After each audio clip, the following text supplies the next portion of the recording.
This is the Davey Terry exit interview from the OSCAAR Modified tour. I'm not gonna call it a retirement interview because like you're 31, 27, 28. How old are you? 30. I look 30. like 12. You do look like you're 12. I knew you're a little bit older than me. I'm 27, so I was like, how old is Davey now? So you're 30. You're 30. That's young as hell, man. Like there's a lot of really good racers that got into racing after the age of 30. You know, so. Like Dwayne Baker didn't have a late model until he was older than 30. You know, look where Dwayne Baker's at now. So to say that you're not retiring, you're taking a hiatus, but you sold the mod, so you don't have an OSCAAR Modified program after this weekend. The Velocity is it. This is the swan song. We're here. This video will come up after the Velocity, so there's no real sense in previewing the Velocity. But you're on your way out for now, and I sort of just wanted to sit down and ask. I want to really know why. You know, and I'm assuming it's just real life shit, but just tell me, like, you're a dude that had all the passion in the world for this game, and you had all the time, and we're willing to put the funds into it, so to sort of up and say, all right, we're done now, we're folding our tent, and we're ready to stop for a while, what sort of led to that decision? It was a bunch of different things. One, life, you know, time to grow up, time to do grown-up things, as much as that sucks. I know I've had a lot of mixed reactions to that this weekend. I've had a lot of people like, no, you're gonna stay young forever, you gotta be a race car driver forever, and other people are saying, yeah, no, it's time to grow up, time to, like, you know, do grown-up things. The other thing too, I don't know, the car's worth about as much as it's ever gonna be worth. It's a good time to get rid of it. This year's a strong point. We have 22 cars this weekend, so you know, there's definitely a good market for it. I don't know, we're gonna, like, I don't know, Dad and I are gonna build some hot rods this winter. You know, build some cool stuff. We usually do a lot of that, and I don't know, we just don't have time anymore like we did in the past to run a full schedule. So there's no sense having a car like that sit around, right? It's as much as it sucks seeing someone else drive a car that you've spent, put your life's energy into. You've spent 4 years progressing and perfecting. It'll still be nice to see it driving around the track. Like, it's the same way I felt when we got rid of the mini stock years ago, and now Jake Watson drives it, and they still keep it as a nice piece and stuff like that. And I really hope the new owner of the car does the same with the mod. And it's a decent car, and I don't know. I have mixed emotions about it leaving the driveway, but in the end, it'll be nice to see somebody else enjoy it. What amazes me, I think, is that you look like you're ready to go.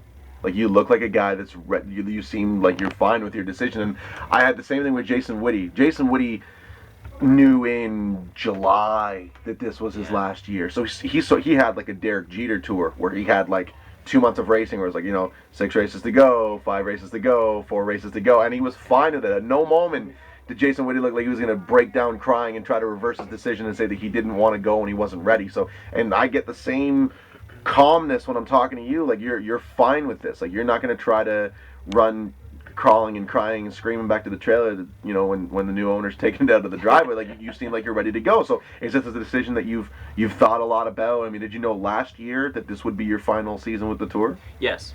Yeah, we had this plan for a while. I don't want to say this is it forever. I really wouldn't say no to picking up a ride here and there. I'm not just saying that. Just you want to run a late model, like that's what I've been getting from you the last couple of months. I've never driven a late model on racetrack, and I would love to try one. I don't know. I'm not just saying this just so somebody like feels sorry for me and like, oh, here's my late model, but no, I'd love to try one. I wouldn't say no to driving somebody's car here and there, like just to keep in the seat and, you know, have some fun. In the past 4 years with a mod, met some great people and stuff like that, like the Bartons and Stickle and the McLeans, and they're all awesome people. And this year is fortunate enough to race with guys like Dan Price, who are really cool. He's just about the nicest man on the planet. And John Baker Jr., and, you know, those are really cool guys to race with. Which is really cool because I used to race with John Baker Jr. in mini stock like years ago, and I don't know, history kind of repeats itself. But no, I don't know, maybe like a special here and there, pick up a ride, and I don't know, I'd I'd like to try dirt too. Dirt's pretty cool. Well, especially that crate sprint car class. I know. jumping off. I know. I feel like every pavement guy that I talk to, because I spent the whole year at Oshkosh Weekend this year doing the PR deal down there. So every pavement guy that knows that I've been at Oshkosh Weekend, they're like, "Oh, how about those crate sprint cars?" Like it just feels like every dude that has an asphalt car wants to go and run a crate sprint car at Oshkosh Weekend. Whenever we go to the Big O, it's like the asphalt racers. Vacation going down there. It's like their holiday because they go down there. They have no stress bizarro world because they have no ties to anybody, but they just go down there and we all have a good time and we watch some really good racing. But no, for now we're just build some cool stuff. And I don't know. We like building stuff and I don't know. The mod was fun to build because it's a lot like a hot rod and that's kind of what we build. And I have my little truck that I bomb around in now and build something else before life takes over, and I don't have time or the money to do that anymore. So no, we'll do that, and I don't know, see what happens. You mentioned in the lead up to your final race that you're always going to have a certain affinity for the guys that you broke in with, and I just wondered what exactly that meant. And I mean, is it just like the guys that you started out with racing modifieds, like you're just sort of like going to keep tabs on their career for the rest of your lives, or what? 'Cause I mean, it really you guys were responsible for bringing them for the modifieds becoming what's now essentially close to a headline division, because they were an also ran. Let's be completely honest. At the Autumn Colors Classic, the modifieds were an also ran before OSCAAR. You know, because it was the same guys running it every year, and it was the same 2 or 3 cars that were competitive, and nobody really paid them a lot of mind. And all of a sudden, the sanctioning body came along, and guys were building new cars and buying new cars and bringing them up from the States, and just it was a whole climate we had never experienced. And a large part of that was because that first season was as successful as it was. Yes, I still remember 4 years ago, right here at Sunset, we pulled in, we parked beside or between Josh Grunts, Matt Barton. You could never ask for 2 better neighbors. Throw Dan Price in there, and those are like the 3 dudes you would ever want to pit beside in the pit area. The 3 of us, we had know each other, like we had no idea who each other was or what our backgrounds were, and I remember I think Matt and I got into each other in the white heat race, and we're just kind of like looking over at each other in the pit area, like I don't know, should I say sorry to him or whatever? But no, it's now we're like. I don't know.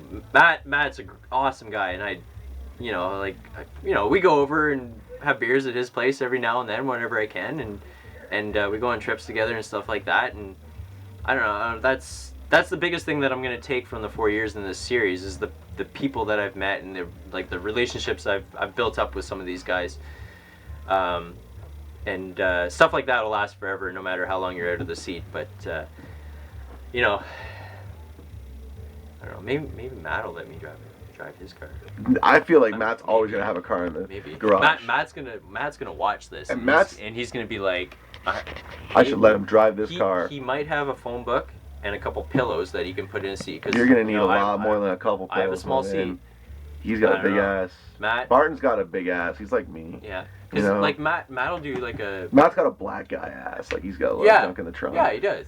No, that's fine. You know, Yeah, and even I don't know, like Shane. I know Shane doesn't have Facebook, so he's probably not even gonna see this video. We'll put him on Twitter. All right, we'll put it on Twitter so maybe he'll see it. He wanted to go halves on an APC ride for next year, but late models are a lot of work, man. But they're a lot of work and they're a lot of money. I know, but I don't know. We'll still be at the track. I'll be busy, obviously, with Brittany's car, helping her out, and I don't know. She's really upped her game this year, and the car's really starting to work good. How difficult is it when you're in a relationship with someone, and you're both competitors, and you're both drivers, and you're trying to make one car work? Because I think Conley and Bolson are the only couple I can think of that were both in the sport, competing, and then got together, and they can make a program work. It just seems to me like it would be. It's a great way to butt heads. It's a great way to fight, and you guys seem to make it work. So what's the secret there? Because she's a really headstrong woman. Yeah. So when you're trying to help her and offer suggestions, I mean, how is it difficult because you're her partner, or? It's a little difficult because a modified and a late model are really 2 different animals. Like they're, especially my car and her car, they're completely different. So not everything is compatible, but the essentials are still there. So it's nice, like. I don't know. It's nice in a sense where I don't know, in a relationship you need something in common, and we have race cars in common, so there's never a dull moment in the sense of like having a conversation about what I don't know what to talk about. And we always have racing, but as far as the cars are concerned, no, it's like she's like she does everything herself mostly. Like I'm still 2 hours away, obviously. Like I can't get up there, and we work opposite shifts, so. But whenever I can, go up there and give her a hand with the car, and I don't know. I enjoy working on it. I really do, because it's a little bit different. Late model's a little bit different. You got bump stops, which we can't run, so it's a whole different learning curve. And no, you're always learning, obviously. And with that car, I've actually learned quite a bit this summer. So. Well, she's got a limited late model mothball in the shop still, doesn't she? Yeah. So has it ever come up that you might just bring it just for like a big no, race? I haven't. Haven't even thought about it. Well, now you have. But now you brought it up. Seed. I don't know. No, as of right now, no. But I don't know. Like, I feel like, how awkward could that be? Like, I use Crystal's toothbrush sometimes. It wouldn't be the same. It's the same thing, right? Like, what? Like the car's in the shop. Just use it. Just pull it out. Take it for a race. You break it, you bought it. Maybe. No, for now. For now, no. No. So, I don't know. We'll focus on that car, and I don't know. We'll go from there. What brought you to the Island of Misfit Toys to begin with? Which the Island of Misfit Toys, for anyone watching this, is what we always referred to the first season of OSCAAR Modified as. Because you had mod guys, you had Thundercar guys like Josh Grunts, you had ex-mini stock guys like you had Hurricane Midget and Legends guys. Like Matt. Yeah, or Brent McLean. Because had Brent moved to Modified before OSCAAR? Brent. Because he was a TQ guy, wasn't he? Or no, he was a Hurricane guy. Brent was one of the first guys to bring a Troyer up here, and I think he ran one, maybe two seasons at Varney, regular seasons, and so we had guys like Brad Pearsall, who he's ran late models forever ago though. He sort of had the hiatus and then he came back. Yep. And he looked really good at doing it. So yeah, it just you had guys from all these different disciplines and you brought it together and you made it something awesome. So, but what got you? I remember the first Facebook post I ever saw of yours. You had a picture of the car, and was it a Jared Bertuccio ride? Who had it before you? That car? Yeah. Oh boy, it was. It was the ex-Ted Christopher car. It was an ex-Ted Christopher car, and Rob Summers also won a New Smyrna championship. That's right. And you posted it up, and you said this is the one modified that no one's talking about. Because there's all this buzz about all these other guys. Yeah, all these, but I might have been guilty for that. I don't know. I might have been part of the buzz. I don't remember. I was a nobody. Like I ran mini stock for a little while, and obviously, in the All-Star days. Yeah. Let's go back a little ways. With the All-Star days, because travel around with Jake and stuff like that, and have some fun with the mini stock. But as far as I don't know. As far as showing up to places like Sunset, which we never really ran, we mostly ran in Flamborough with it. But I was a nobody, literally, and I kept checking on because I was so excited to drive this car, and we're building this car, and I'd go on the OSCAAR website and I'd see all these write-ups about so and so is coming from such and such series to run modified and stuff like that, and here this car in the shop, and I'm like all these guys, so I post a picture of him. I'm like, yeah, this is a car that no one's talking about. And some people were like, oh, that's a nice car. That's a really nice car. So we showed up with it, and I don't know, we must have turned some heads because I have a couple fans, I guess. But what made you buy the modified? Because how many years had passed between racing mini stock part time every now and then to buying a modified? That's a huge leap. I know. It was like a 9-year span that we did nothing, and not nothing. I built my hot rod and stuff like that, and it was at the time. Well, I don't know, what do they call it now? It was the Motorsports Expo. Well, it was Motorama. It's Motorama now, but it was Megaspeed. Megaspeed. And we took. God, that's an awful name. I know. That's a horrible name. I know. That show really went down the shitter. I'm really glad that it's Motorama now. Yeah. And they've really brought that show. This year was good. It was good. This year. I enjoyed it. There was a lot going on. But anyways, we took my little truck there, and OSCAAR had a booth, and I went and introduced myself to Dave Gameforth, and I said, well, literally, my dad was gone to Connecticut to pick up this car at the time. So it was your dad's idea? Whose idea was it? It was Dad's. Yeah. He liked the idea of the Modified itself because, well, like, they look cool, right? That's the whole thing. Like, these Troyer chassis, they look cool and stuff like that. And not a lot of people had them at the time, so you could pick them up fairly inexpensive from the States.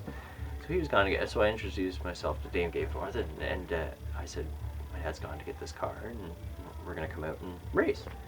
And he's like, oh, right on. Well, happy to see you, why not, and this and that. And we showed up to the race, and that was it. Like, and you just hit the ground running from there. Yeah.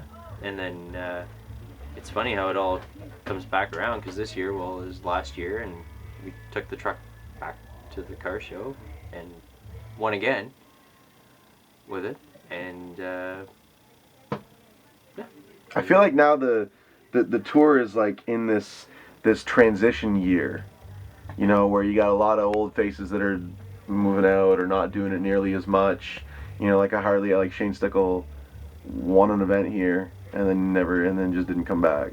You know, because he's got real life stuff going on. Yep. Josh Grunz can't keep from getting wrecked every time he goes to Peterborough Speedway. Someone destroys him. He's got terrible luck. You know, so I haven't seen him, and I'm trying to think of some of these others. Matt Barton races 2-3 times a year, so I never see him. So there's just guys that I was always used to seeing. You know, like modifieds are coming to town. Oh, so and so's going to be there. So now there are guys that you know, I'm working opposite of OSCAAR. I'm following different tours, and my schedule doesn't line up with OSCAAR at all. Right. So I walk through the modified pit area, and I'm seeing guys that I don't even know. I don't know Dwayne Cinnamon. I'm sure he's a nice guy. I know he raced Legends. You know, but it's just these dudes. No. And these are your regulars, right? I don't know these dudes. Like Adam Hagen debuted today. I don't know who that is. I think he used to crew for Tyler Hahn, but I don't know these dudes. So it's like, that's your transition year, you know? Like, you got all these guys have graduated and moved on, and now we got this new set of guys that are coming into, I guess, to write their own chapter and have their own time spent with the Modified Tour. I'm really surprised that a lot of these Hurricane Midgets guys haven't moved up yet. I figured that when OSCAAR took on the Hurricane Midgets, that was that supposed to be a pipeline? That was the dream? I don't know, but... Because not a single person has done it. Not one. I thought it would be, because... I don't know. I expected a few of those guys to move up this year to do that. Jamie Bound has won about 93 features, and every time he's here, I don't know he Jamie wins Bound, by I don't know him at all. Wins by a straightaway every time he's at Sunset. Like, absolutely just dusts these guys. I know. So I'm thinking at some point this dude's gonna get a modified for sure, but it hasn't happened yet. I don't know. Okay, Jamie Bound. I don't know who you are. But you're really good at what you do. You're very good at what you do. It's time that you buy a modified. I think so. In a Hurricane Midget, does that skill set transfer over? Like Jessica James, incredibly fast, very good. She's hurt right now. Yeah. She got a little banged up at Varney. Varney. So, but she's all right. She's on the men.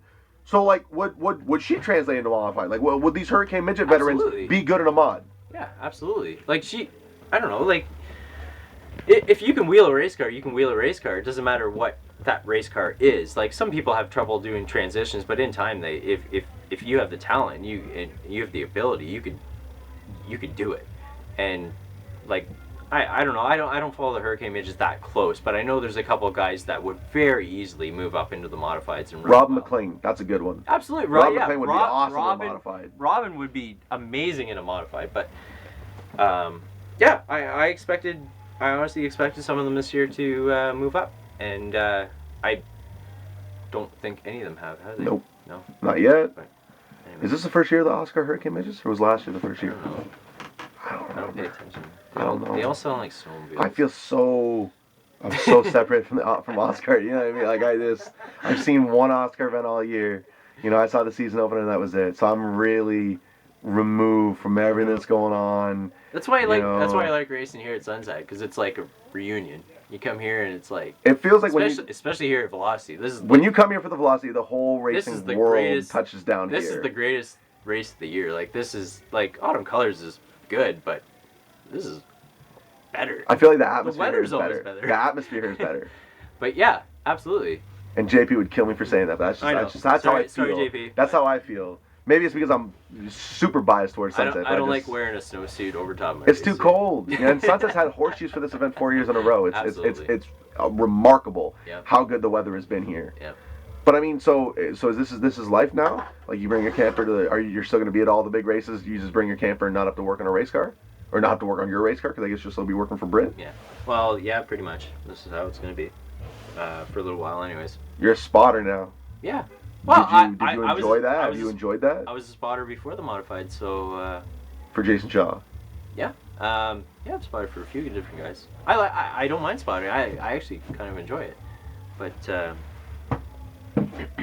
yeah, I don't know. There's life now. So that's it. Like it's just and you're a guy that's ready to go. Like because some of these guys are not ready to go. Some of these guys, some drivers are not ready and they sell all their stuff because they tell themselves that they're ready to go and they're ready to move on and they're ready to be grown-ups or whatever. Yeah. And then they end up buying a whole bunch of stuff, within a few months. But you don't strike me as a guy. It doesn't feel like you're gonna go and do that. Yeah. But I from what I see around the pit area nowadays is like there's a lot of driver, car owner roles going on, and it's not like the old days where it's like Joe Blow with a gas station. He's got a Thunder car. He built after work, after hours, and he brings it out to the track and races. That's really not the way it is anymore. Now it's like somebody will have like a new McCall Thunder car or whatnot, and they'll have a driver or shoe that wheels it and stuff like that. But maybe I don't know. Maybe I could pick up a ride here and there and just drive a car just to stay in the seat and stay fresh. I don't know. Or maybe come back full time later in life. I don't know. But I don't want to say this is it forever because you never know what can happen. That's final. Like you start throwing around the word retirement, and then you just look silly if you come back. I know. So that's why hiatus works a hell of a lot better, because a hiatus can end whenever you want.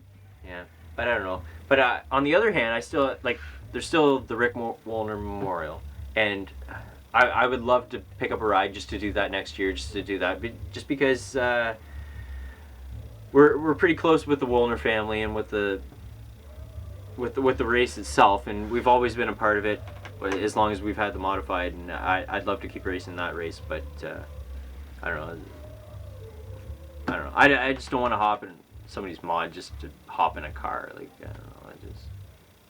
Are you of the opinion now that the market is more open now for two tours to exist between OSCAAR and the OMRS? Because all of a sudden those OMRS fields are getting a lot bigger. There's a lot more cars running them. So what's happening there? See, the OSCAAR fields are growing too. Like we have 22 cars this weekend, but when was the last time you had 22 cars though? Right?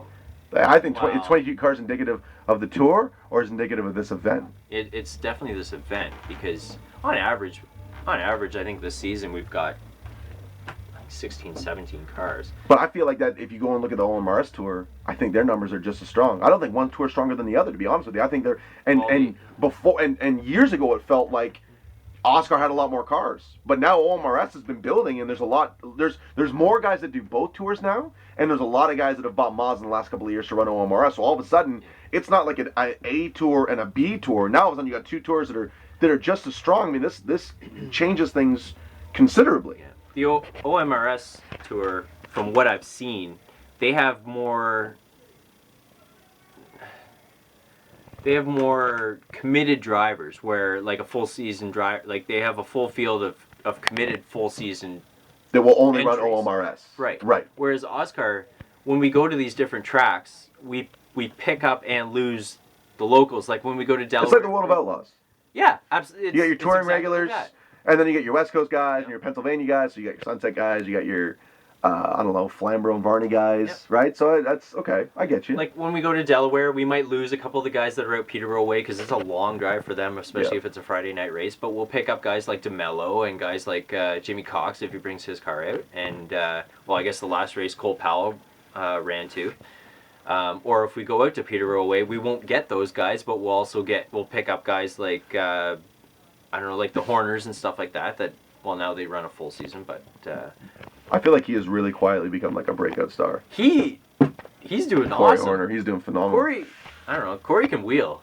And Corey's never been a hazard or a weapon. I think he's just been underappreciated. He's raced in markets. He's raced in markets where there hasn't been a lot of attention, right? Okay, like I think it's fair to say. And now all of a sudden you're racing on this provincial tour. Well, now all of a sudden there's a lot more eyeballs on you. There's a lot more attention for you to show what you can do and what you're capable of. And he's taken full advantage of that. I was bugging him earlier today. I was trying to convince him to rip that damn rookie stripe off his car because he really does not need it anymore because he runs top 5 every night. Not every night. Close to it. Well, he was telling me he's only finished out of the top 10 3 times this season, and it's because of DNFs. And usually that's a top 5 within that top 10. So I don't know. I know they might not have the budget that some of the guys do, and stuff like that. But for what they have and what they have available to them, they do very well with that car. And I don't know. They do awesome. I feel like the Modified Tour is the ideal way for a team to do a lot with a little. It is. And there's not a lot of tours, there's not a lot of divisions that you can do that anymore. But the Modifieds, it's somewhere where you can MacGyver your way into a top 5 or a top 10 if you don't have a lot of money, where hard work can sort of take the place of having an unlimited budget. You know, late model racing, that'll never be late model racing. And then right now it's not even Superstock or Thundercar racing. But the Modifieds, it feels like you can do that still. Yeah. No, you still can. Like you don't need to like blow your brains out on stuff to be competitive in a modified. Like if you just know the strategy of the qualifying and how the heat races work and the procedure. They keep changing it though.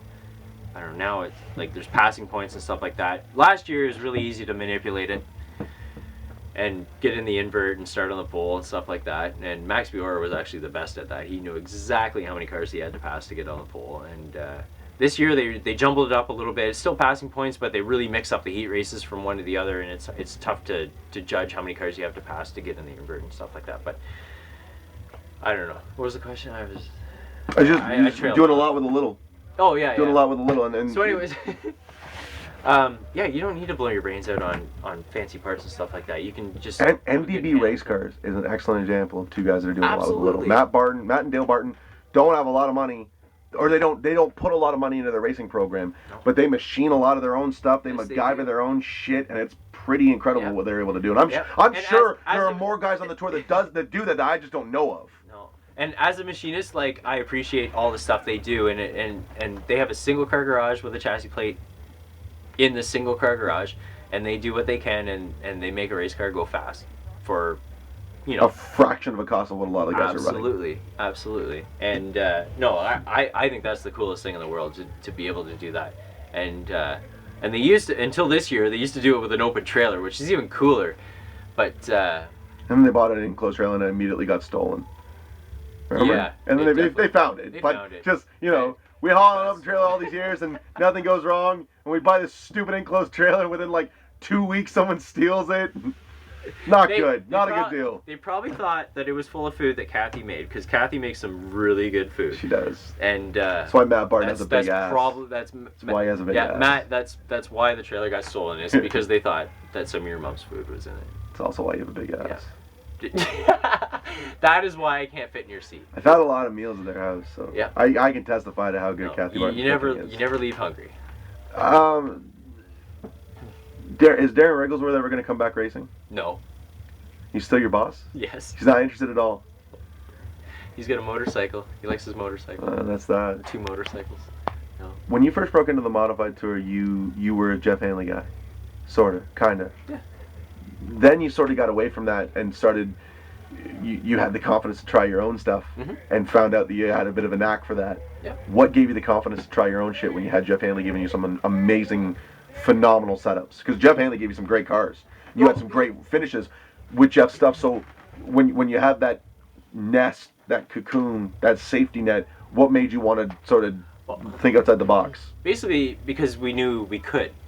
Basically, like I don't know, I didn't want to like finish on the podium in a race and have it. No, it's just because like it's got a Jeff Hanley clip on that car, and it's all his geometry and stuff like that. No, we want to try our own stuff, do our own stuff, and we still made the car work, and we still were very competitive with our own stuff. This weekend, on the other half, we're struggling with the car a little bit today, but hopefully we can get it going tomorrow. But no, it was basically because we knew that we were able to do it on our own, so why not go out on our own and do our own thing? And we still had a fast race car. And, yeah. I think you've been romanticized as the biggest bridesmaid on the Modified Tour. You probably have more podiums than anyone else. Was I think it you got something like 30 something? No, it's like 37 top fives or something. I don't know. Yeah, You got a lot of second place finishes. I know. I don't have the article right in front of me, but you have a lot of second place finishes. I've lost races in every way Yep. possible. Motor problems. Finding the wall. Finding other cars.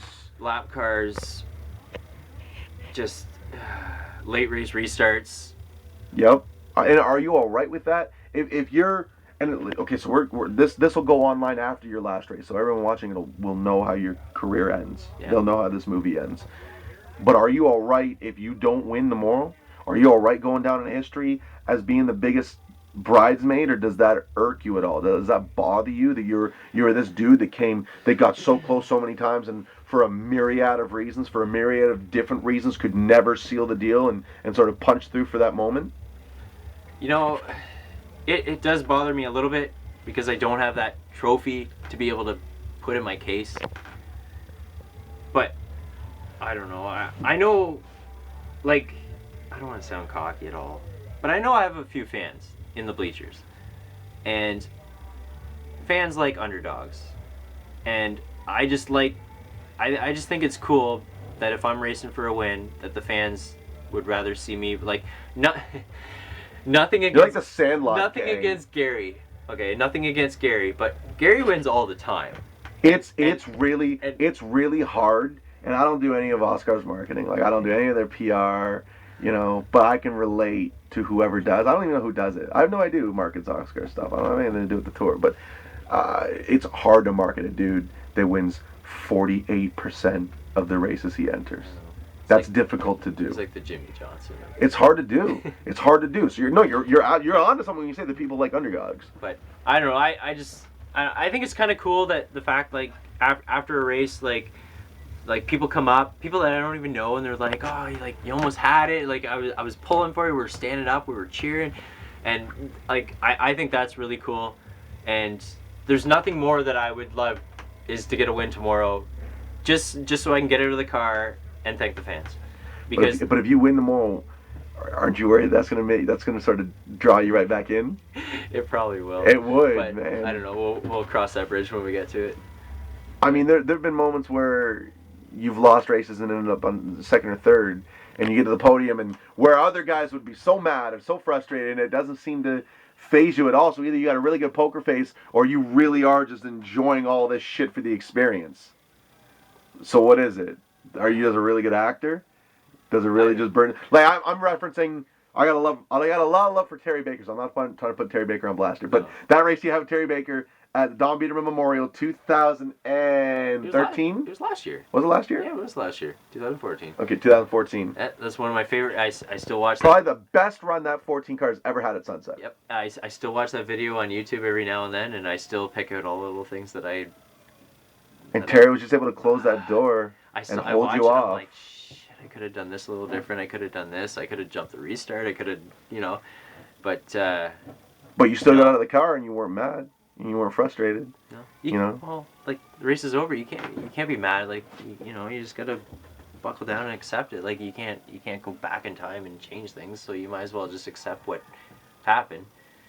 But I don't know. We were on the podium. Like, we were good that whole weekend, and then unfortunately, like Caden was able to get by us on a light race. Like, that was my fault. I used up the tires, but I don't know.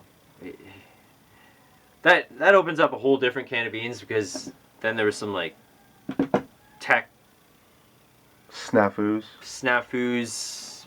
gossip type gray area things after that. But at the end of the day, we ran a great race for the fans, and like, Terry's a great guy. I like Terry, and I like racing with him.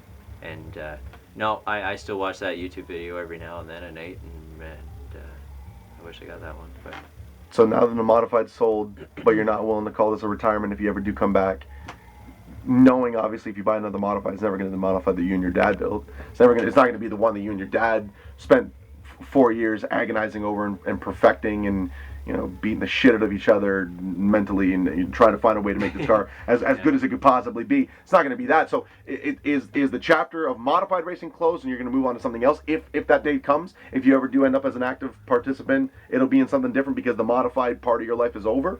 Is that the way you're looking at this? That's a tough question. If I were to get back into modified, it would not be full time. It would be probably for a race like here at Sunset for Velocity, and probably for like the Rick Woolner Memorial. And but I don't know. I'd like to try something different. I'm always something different. So you have it. I don't know. Is there anything else I should know? Is there anything else that if we walk away from this, we're gonna wish that we had talked about?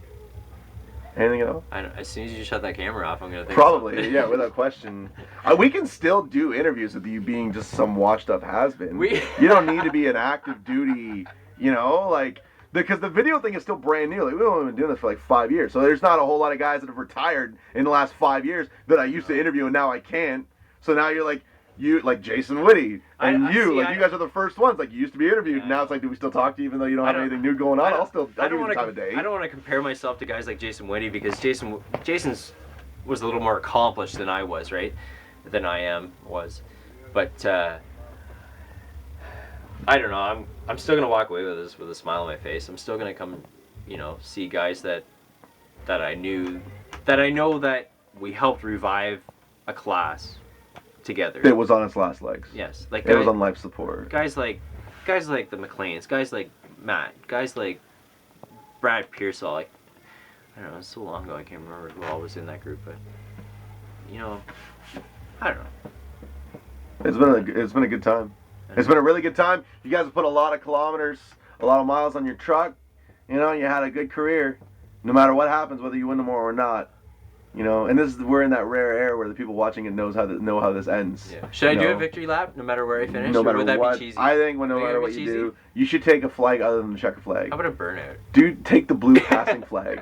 Take the move over flag. Take the move over flag and do a Polish victory lap. That's what you should do. And we'll see when the video gets uploaded if you actually did it. That's what I feel like you should do. As a salute to the fan. Yeah. Even if I finish 20th, I'm going to take that blue flag and I'm going to wave the shit out of it. Do it. And on a Polish victory lap. We'll see how that shakes out. Well, hey, man, it's been a pleasure. You know what? I don't know.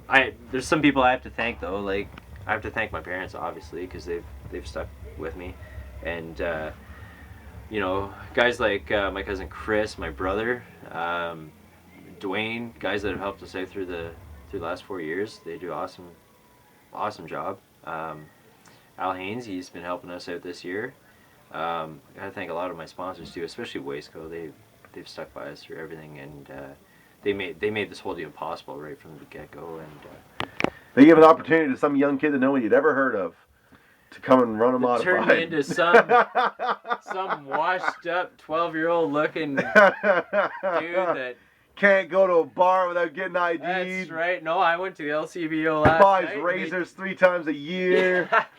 I went to the LCBO last night and they didn't ID me, and I felt like $1 million. You're like, I finally made it. Yep. So, you know what? I don't know. This is the end of you being relevant. Yeah. This is it. From as soon as this camera shuts off, I'm washed up and you're done. I'm done. You're a former I'm a modified competitor. Former rookie of the year. We'll have alumni races and maybe you can come and take part in them. Yeah. Yep. When they get old timers on skates, those NHL alumni games. Maybe in like 30 years I can come back and do the old timers race or. You come tell us all the stories about how close you used to be. Yeah. How close you came. How good I was. How good you were. Yeah. Well, I mean, hey, all the best in your new career as a spotter. It's worked out pretty well this year. It's worked out pretty good this year. Brittany Gressel has had the best year she's ever had in a late model. Yeah. And, I would like to attribute that I'll attribute that entirely to you. No, don't. I'm sure she doesn't want to hear that.